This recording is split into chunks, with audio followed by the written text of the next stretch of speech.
Hey guys, welcome back to Freelancer. My name is Abhimanue. So in this video, I'm going to talk about how to save your mobile data when you are using Instagram. Instagram is consuming plenty of data from your phone. See, it's not just about Instagram.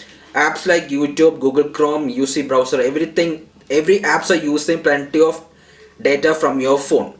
Okay, so for saving the data when you are using Instagram, I will tell you one tip. It's an easy tip. You can use it and you can check it out also.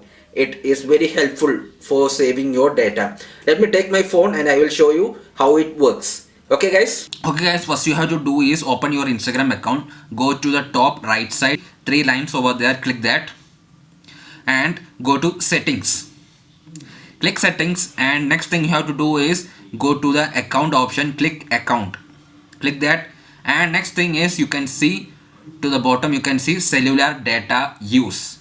Click cellular data use, and here you can see data saver. That's it. Just switch on that data saver. That's it. Under that you can see that when data saver is turned on, videos won't load in advance to help you use less data. So it is very useful for you to save your mobile data while using Instagram. Okay, I hope you get this and you can also try it. It is very useful for you. Okay guys, I hope you like this video. If you find this video very useful, then don't forget to like, share and subscribe, and don't forget to hit that bell icon so that you will get notification from all my videos and we will keep in touch. Cheers guys, I will see you in the next video.